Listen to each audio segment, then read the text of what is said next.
अमित शाह में बड़ी बड़ी आंखें दिखा के टीवी में डराना चाहता है, क्या कहना चाहता है? और उसके साथ साथ हिंदू लोग क्यों हमारे खिलाफ हो गए? जहां मैं पढ़ाती हूँ वहां मैं अकेली मुसलमान हूँ, हाईली एजुकेटेड, इसलिए मैं वहाँ वर्क कर रही हूँ, लेकिन वहाँ के हिंदू टीचर्स बहुत गंदी बातें मुस्लिम के बारे में बोलते हैं। उन लोग कहना ये सारे मुसलमान आतंकवादी हैं। ये था वीडियो का पहला हिस्सा। आपने मोहतरमा के तेवर देखे, लेकिन ये तेवर कैसे हवा हो जाते हैं वो देखे वीडियो के इस हिस्से में। मैं बिल्कुल अकेली हूँ, मेरे पेरेंट्स भी नहीं हैं, बहन भाई भी नहीं हैं, और मैं बहुत सालों से, पिछले 25 साल से नौकरी कर रही हूँ। शहर के सभी बड़े स्कूलों में पढ़ाया है और साथ साथ अपनी पढ़ाई भी पूरी की, और बहुत अच्छे से, बहुत मेहनत से पढ़ाती हूँ, ये सभी जानते हैं। शहर के आधे ज्यादा बच्चे शायद मुझसे पढ़े हैं। अब ये बताने की जरूरत नहीं है कि पहला वीडियो तब का है जब ये मोहतरमा शाहीन बाग पहुंची थी और दूसरा वीडियो उसके बाद का है। इससे एक बात तो साफ हो गई है कि उत्तर प्रदेश के मुख्यमंत्री योगी आदित्यनाथ ने जिस तरह से विरोध के नाम पर तमाशा करने वाले और हिंसा भड़काने वालों के साथ सलूक किया है वो अपने आप में एक मिसाल है। अब आपको बताती हूँ इस मोहतरमा की कहानी। योगी जी के डंडे के डर से ये खुद को शेरनी बताने वाली कैसे भीगी बिल्ली बन गई, कैसे माफी मांगने लगी। दरअसल इनका नाम नाहिदा जैदी है और ये सहारनपुर के आशा मॉडर्न स्कूल में टीचर हैं। 19 जनवरी को ये भी दिल्ली के शाहीन बाग आई थी, बड़े जोश में थी, नेतागिरी का जुनून भी था इन पर सवार। आजकल वैसे भी कुछ लोगों को नेतागिरी का शौक चढ़ा हुआ है। सोशल मीडिया में 1-2 लाइनें क्या लिख दी, उधार के 2 शेयर कॉपी पेस्ट कर दिए और खुद को नेता समझने लगते हैं।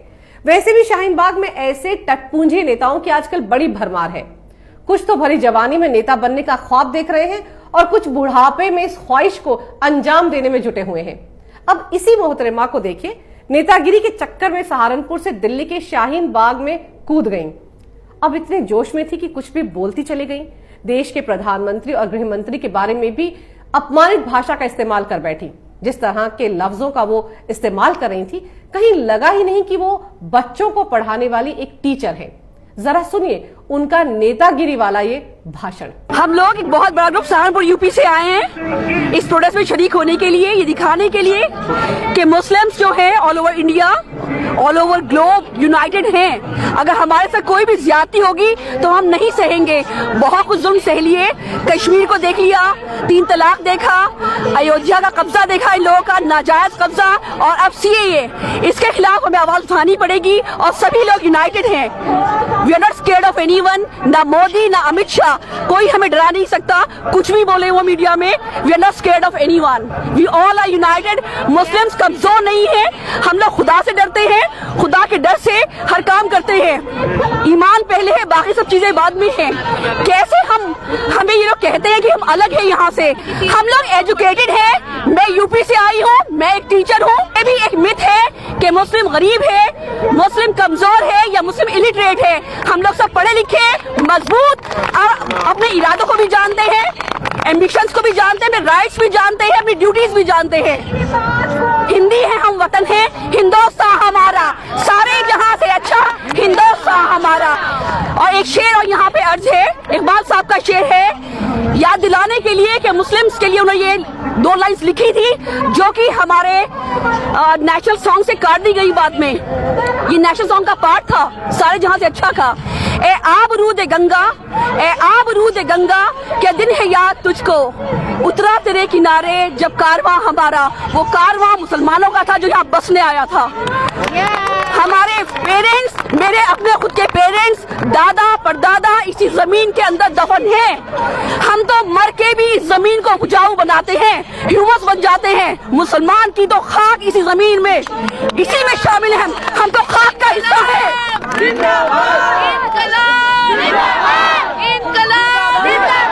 ये जमीन हमारी है, ये हवा हमारी है, ये पानी हमारा है। कैसे तुम कह सकते हो कि मुसलमान यहाँ का नहीं है? कैसे तुम एनआरसी लगा सकते हो हमारे ऊपर? हम लोग एजुकेटेड है, पॉलिटिकल साइंस पढ़ा है, पढ़ा भी रहे हैं। मैं क्लास 12 को पॉलिटिकल साइंस और हिस्ट्री ही पढ़ाती हूँ। बहुत अच्छे से मालूम है कि आजादी कैसे मिली हिंदुस्तान को। आरएसएस तो बिका हुआ था। क्या किया आरएसएस ने? पैसा खर्च किया, जाने दी, खून बहाया मुसलमानों ने। आज आजादी का गलत फायदा कौन उठा रहा है? मोदी, अमित शाह में बड़ी बड़ी आंखें दिखा के टीवी में डराना चाहता है, क्या कहना चाहता है? और उसके साथ साथ हिंदू लोग क्यों हमारे खिलाफ हो गए? जहां मैं पढ़ाती हूँ वहां मैं अकेली मुसलमान हूँ, हाईली एजुकेटेड, इसलिए मैं वहां वर्क कर रही हूँ, लेकिन वहां के हिंदू टीचर्स बहुत गंदी बातें मुस्लिम के बारे में बोलते हैं। उन लोग कहना ये सारे मुसलमान आतंकवादी हैं, सब बुरे हैं। कैसे वो लोग ये बात कह सकते हैं? रोज इस बात पे झगड़े होते हैं। इसीलिए हम यूनिटी दिखाने यहाँ आए हैं कि हम हिंदुओं के खिलाफ नहीं है, हम हिंदुत्व के खिलाफ हैं। हिंदुस्तान हमारा भी है, हमारा भी शेर है, हम इंसाफ के लिए यहाँ आए हैं। सुना आपने किस तरह की भाषा का इस्तेमाल कर रही थी, कितना जहर उगल रही थी। वैसे ये यहाँ CAA के खिलाफ धरने में शामिल होने के लिए आई थी, लेकिन बातों बातों में शाहीन बाग की असलियत भी बताती चली गई। 3 तलाक पर आए फैसले, जम्मू कश्मीर में धारा 370 हटाने का मामला और राम मंदिर पर सुप्रीम कोर्ट के फैसले पर मुस्लिम समुदाय क्या सोच रखता है, उसकी पूरी पोल खोल दी इन मोहतरमा ने। हैरानी की बात यह है कि वो खुद को पढ़ी लिखी बता रही हैं और CAA पर एक शब्द भी नहीं बोल पाई कि आखिर ये कानून मुसलमानों के लिए नुकसानदेह कैसे है। समझने वाली बात यह है कि पढ़े लिखे लोग भी मुस्लिम समुदाय में ऐसी सोच रखते हैं। यह आपको भी अब तक समझ में आ गया होगा।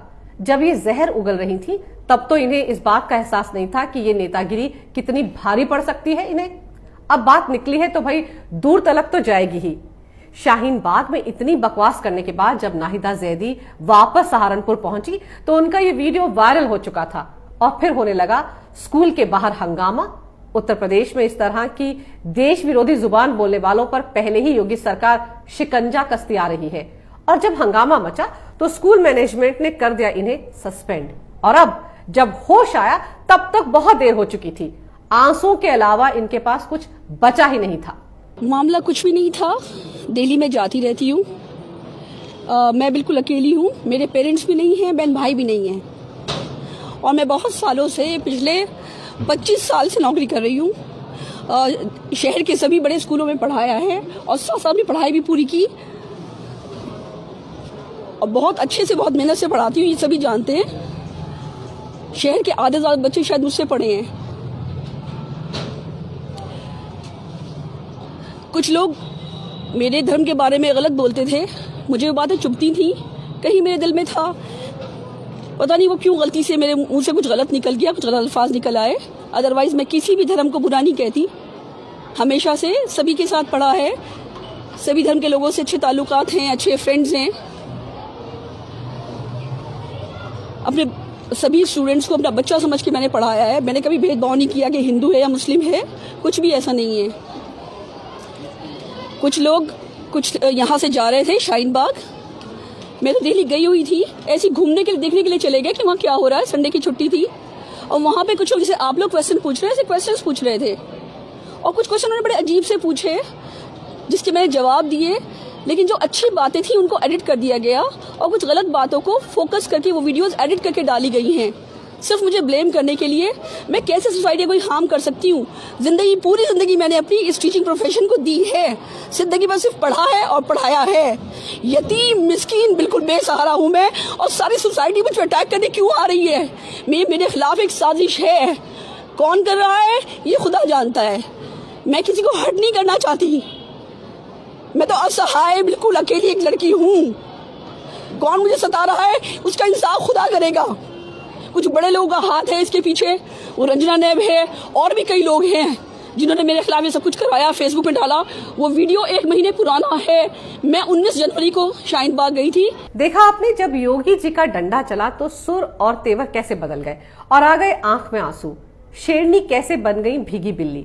हैरानी की बात यह है कि मैडम को अचानक ये भी ख्याल आ गया कि वो तो यतीम है, शहर के बच्चों को पढ़ाती हैं, कभी हिंदू मुसलमान नहीं किया। नेतागिरी के चक्कर में कैसे मैडम की कलई खुल गई ये तो पूरी दुनिया को अब पता चल गया है। लेकिन मैडम भी कम नहीं है, विक्टिम कार्ड खेलने का खेल भी शुरू कर दिया उन्होंने। जुबान कैसे फिसल गई ये गलती भी याद आ गई। अब जब चली गई नौकरी तो आ गया होश। अब कोई पूछे इनसे कि जब आप देश के प्रधानमंत्री और गृह मंत्री को गाली निकालने सहारनपुर से दिल्ली के शाहीन बाग जा रही थी, तब आपको यह एहसास नहीं हुआ कि आप एक टीचर हैं? आपकी ऐसी भाषा, ऐसा जहर आपके छात्रों पर क्या असर छोड़ेगा? जब आपको देश के लोकतंत्र और संविधान पर भरोसा ही नहीं है तो फिर किस हक की बात आप कर रही हैं? आपको क्या लगा कि दिल्ली में उगला गया जहर उत्तर प्रदेश के सहारनपुर तक पहुंचेगा ही नहीं? लेकिन आप भूल गई थी कि आप उत्तर प्रदेश से ताल्लुक रखती हैं, जहां योगी सरकार है। आपने सीएए की आड़ में उत्तर प्रदेश के लखनऊ समेत दूसरे शहरों में आगजनी और दंगा करने वालों के हाल के बारे में तो सुना होगा। जितने भी लोगों ने सड़क पर बसों और गाड़ियों को आग लगाकर सार्वजनिक संपत्ति को नुकसान पहुंचाया था, उनसे उस नुकसान की वसूली की कार्रवाई शुरू हो चुकी है उत्तर प्रदेश में। आप देश विरोधी नारे लगाकर बेलगाम होकर सरकारी संपत्ति को नुकसान नहीं पहुंचा सकते, कम से कम उत्तर प्रदेश में तो बिल्कुल नहीं। अब नाहिदा जैदी की समस्या यह है कि वो दिल्ली के शाहीन बाग तो आई, लेकिन भूल गई कि दिल्ली से वापस तो उन्हें अपने घर सहारनपुर ही जाना है। वो ये भूल गई कि शाहीन बाग तो उस दिल्ली में आता है जहां केजरीवाल की सरकार है, जिसने चुनावी फायदे के लिए अपने नेता अमानतुल्ला के जरिए शाहीन बाग को बीच सड़क में बसाया था। यहां पिछले करीब 70 दिन से हर रोज लगातार देश विरोधी नारे लगाए जा रहे हैं। देश के टुकड़े करने की मंशा से लोग मंच पर भड़काऊ भाषण दे रहे हैं, लेकिन चूंकि दिल्ली में केजरीवाल की सरकार है तो देश विरोधी नारे लगाने वालों के खिलाफ अभी तक कोई कार्रवाई नहीं की गई है और केजरीवाल सरकार ऐसा कुछ भी नहीं करेगी, ये भी मैं आपको साफ कर दूं। हाँ, अगर वाकई उनमें देशभक्ति का जज्बा होता तो वो जेएनयू में देश विरोधी नारे लगाने के दोषी कन्हैया और खालिद की फाइल को दबाकर नहीं बैठते, उनके खिलाफ अब तक मामला चल चुका होता। नाहिदा जैदी को तो रोने धोने के बाद लिखित में माफीनामा देने के बाद स्कूल प्रशासन ने नौकरी पर बहाल कर दिया, लेकिन जरा सोचिए, नाहिदा सरीखे लोग अगर बच्चों को पढ़ाएंगे तो वो किस तरह के नागरिक बनेंगे। अगर आपको मेरा ये वीडियो अच्छा लगे तो कृपया इसे लाइक करें, शेयर करें और हमारे चैनल को सब्सक्राइब करें। देखते रहिए कैपिटल टीवी। अगर आपको हमारा वीडियो पसंद आया हो तो इसे लाइक करें, हमारे चैनल को सब्सक्राइब करें और हाँ, बेल आइकन दबाना ना भूलें ताकि आप तक हमारे वीडियो की नोटिफिकेशन पहुंचती रहे। आप अपना सुझाव हमें कमेंट बॉक्स में दे सकते हैं। हमारे साथ जुड़ने के लिए शुक्रिया।